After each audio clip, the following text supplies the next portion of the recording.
Hey, it's Brett. This is Brett and some books. Today we are continuing Voyage of the Dawn Treader by C.S. Lewis in the Chronicles of Narnia.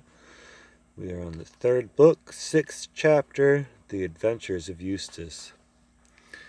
At that very moment, the others were washing hands and faces in the river, and generally getting ready for dinner and a rest. The three best archers had gone up into the hills north of the bay and returned laden with a pair of wild goats which were now roasting over a fire. Caspian had ordered a cask of wine ashore, strong wine of Archenland, which had to be mixed with water before you drank it, so that there would be plenty for all. The work had gone so well so far, and it was a merry meal. Only after the second helping of goat did Edmund say, "Where's that blighter Eustace?" Meanwhile, Eustace Eustace stared round the unknown valley. It was so narrow and deep, the precipices which surrounded it so sheer, that it was like a huge pit or trench. The floor was grassy enough, uh, though strewn with rocks, and here and there Eustace saw black burnt patches like those you see on the sides of a railway embankment in a dry summer. About 15 yards away from him was a pool of clear, smooth water. There was, at first, nothing else at all in the valley, not an animal, not a bird, not an insect. The sun beat down, and grim peaks and horns of mountains peered over the valley's edge. Eustace realized, of course, that in the fog he had come down to the wrong side of the bridge, so he turned at once to see about getting back. But as soon as he had looked, he shuddered. Apparently he had by amazing luck found the only possible way down. A long green spit of land, horribly steep and narrow, with precipices on either side. There was no other possible way of getting back. But could he do it, now that he saw what it really was like? His head swam at the very thought of it. He turned round again, thinking that at any rate he'd better have a good drink from the pool first. But as soon as he had turned, and before he had taken a step forward into the valley, he heard a noise behind him. It was only a small noise, but it sounded loud in that immense silence. It froze him dead still where he stood for a second. Then he slewed round his neck and looked. At the bottom of the cliff, a little on his left hand, was a low, dark hole, the entrance to a cave perhaps, and out of this two thin wisps of smoke were coming, and the loose stones just beneath the dark hollow were moving. That was the noise he had heard, just as if something were crawling in the dark behind them. There's that illustration. Something was crawling. Worse still, something was coming out. Edmund or Lucy or you would have recognized it at once, but Eustace had read none of the right books. The last thing that came out of the cave, the thing that came out of the cave was something he had never imagined.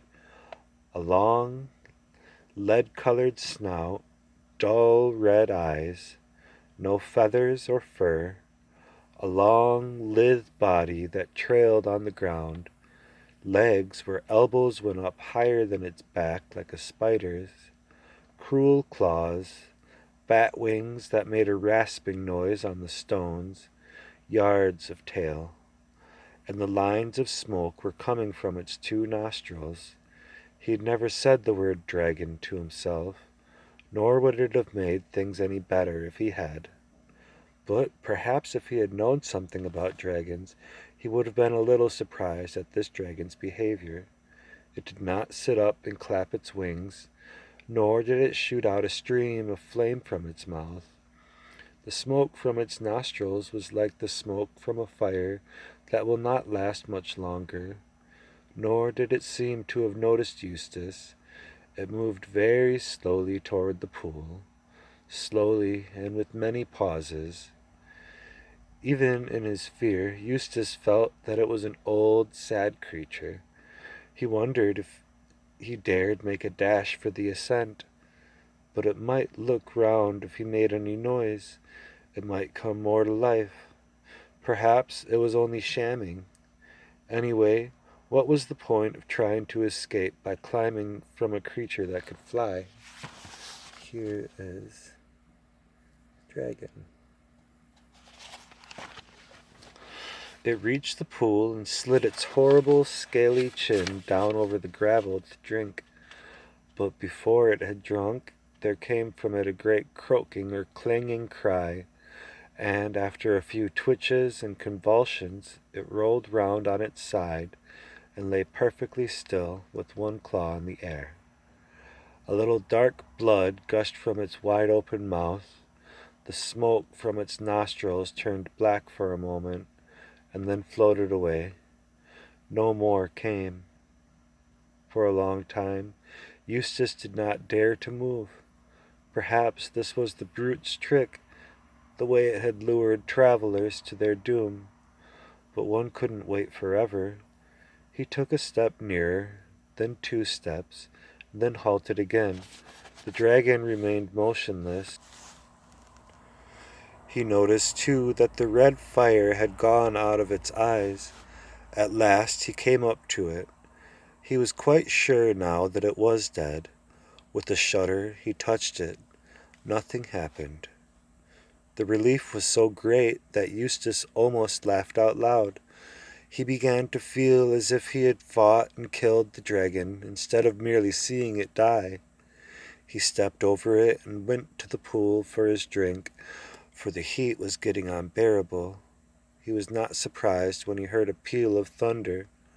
Almost immediately afterward the sun disappeared, and before he had finished his drink, big drops of rain were falling. The climate of this island was a very unpleasant one. In less than a minute, Eustace was wet to the skin and half blinded with such rain as one never sees in Europe. There was no use in trying to climb out of the valley as long as this lasted. He bolted for the only shelter in sight, the dragon's cave. There he laid down and tried to get his breath. Most of us know what we should expect to find in a dragon's lair, but, as I said before, Eustace had read only the wrong books. Get out of there. Come on now. Leave her alone. Sorry. They had a lot to say about exports and imports and governments and drains, but they were weak on dragons. That is why he was so puzzled at the surface on which he was lying. Parts of it were too prickly to be stones and too hard to be thorns, but there seemed to be a great many round, flat things, and it all clinked when he moved. There was a light enough at the cave's mouth to examine it by, and of course Eustace found it to be what any of us could have told him in advance: treasure. There were crowns, those were the prickly things, coins, rings, bracelets, ingots, cups, plates, and gems. Eustace, unlike most boys, had never thought much of treasure, but he saw at once the use it would be in this new world which he had so foolishly stumbled in through the picture in Lucy's bedroom at home. "They don't have any tax here," he said, "and you don't have to give treasure to the government. With some stuff I could have quite a decent time here, perhaps in Callerman. It sounds the least phony of these countries. I wonder how much I can carry. The bracelet, now, those things are probably diamonds. I'll slip that onto my wrist. Too big, but not if I push it right up here above my elbow. Then fill my pockets with diamonds. That's easier than gold. I wonder when this infernal rain's going to let up." He got into a less uncomfortable part of the pile, where it was mostly coins, and settled down to wait. But a bad fright when once it is over, and especially a bad fright following a mountain walk, leaves you very tired." Eustace fell asleep. By the time he was sound asleep and snoring, the others had finished dinner and become seriously alarmed about him. They shouted, "Eustace! Eustace! Cooey!" till they were hoarse, and Caspian blew his horn. "He's nowhere near, or we'd have heard that," said Lucy with a white face. "Confound the fellow," said Edmund. "What on earth did he want to slink away like this for?" "But we must do something," said Lucy. "He may have got lost, or fallen into a hole, or been captured by savages." "Or killed by wild beasts," said Drinian. "And a good riddance if he was, I say," said Rince. "Master Rince," said Reepicheep, "you ever spoke a word about that became you less. The creature is no friend of mine, but he is the Queen's blood, and while he is of our fellowship, it concerns our honor to find him, and to avenge him if he is dead."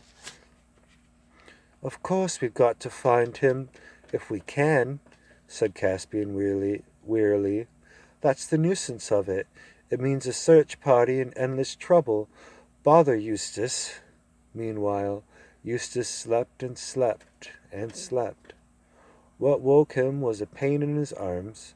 The moon was shining in at the mouth of the cave, and the bed of treasures seemed to have grown much more comfortable. In fact, he could hardly feel it at all.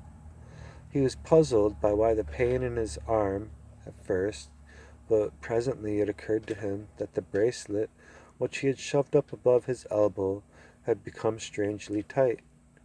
His arm must have swollen while he was asleep. It was his left arm. He moved his right arm in order to feel his left, but stopped before he had moved it an inch, and bit his lip in terror. For just in front of him, and a little on the right, where the moonlight fell clear on the floor of the cave, he saw a hideous shape moving. He knew that shape. It was a dragon's claw. It had moved as he moved his hand, and became still when he stopped moving his hand. "Oh, what a fool I've been," thought Eustace. "Of course the brute had a mate, and it's lying beside me." For several minutes he did not dare to move a muscle. He saw two thin columns of smoke going up before his eyes, black against the moonlight, just as there had been smoke coming from the other dragon's nose before it died.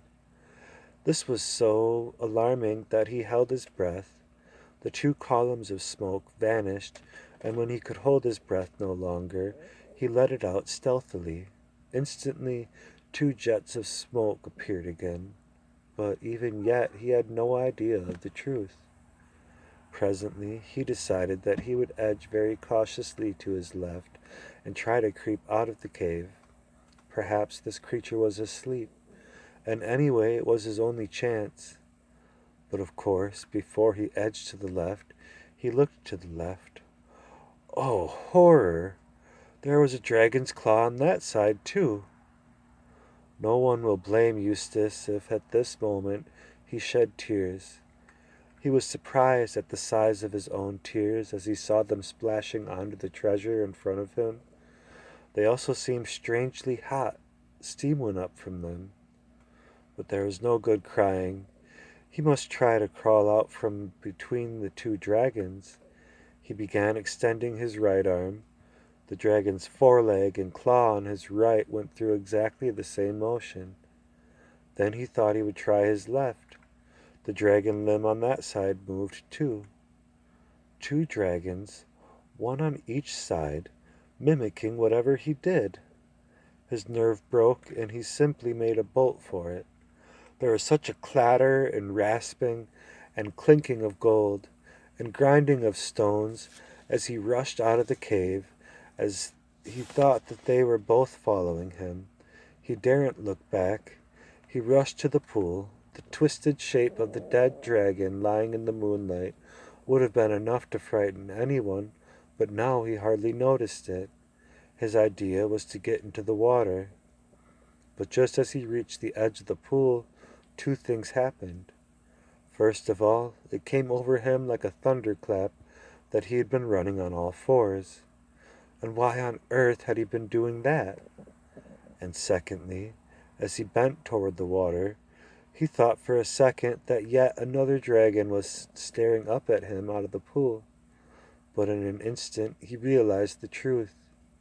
The dragon face in the pool was his own reflection. There was no doubt of it. It moved as he moved. It opened and shut its mouth when he opened and shut his. He had turned into a dragon while he was asleep. Sleeping on a dragon's hoard with greedy, dragonish thoughts in his heart, he had become a dragon himself. That explained everything. There had been no two dragons beside him in the cave. The claws to the right and to the left had been his own right and left claws, the two columns of smoke that had been coming from his own nostrils. As for the pain in his left arm, or what had been his left arm, he could now see what had happened by squinting with his left eye.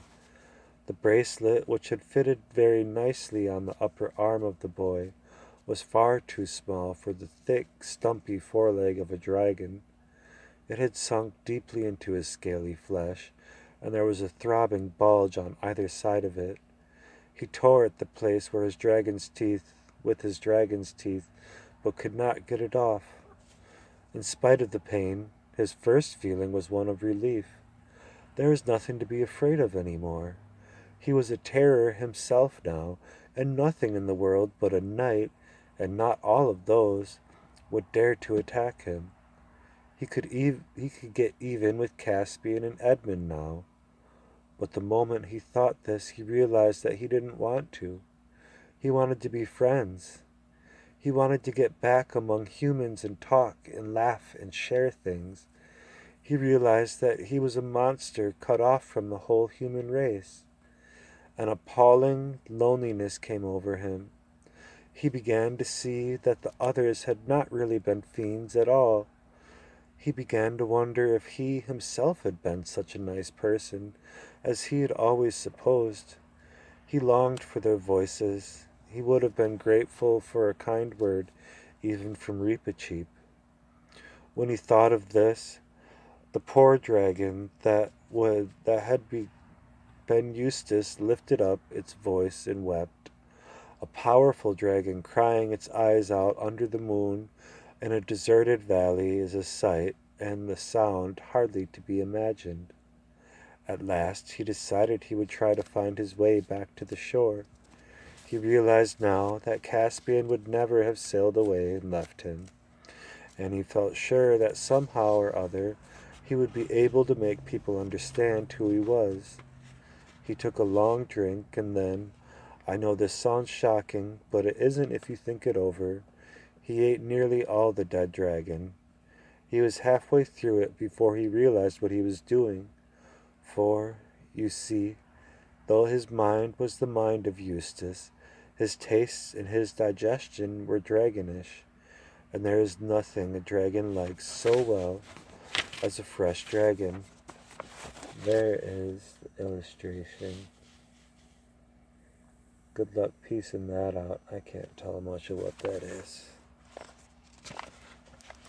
That is why you so seldom find more than one dragon in the same country. Then he turned to climb out of the valley.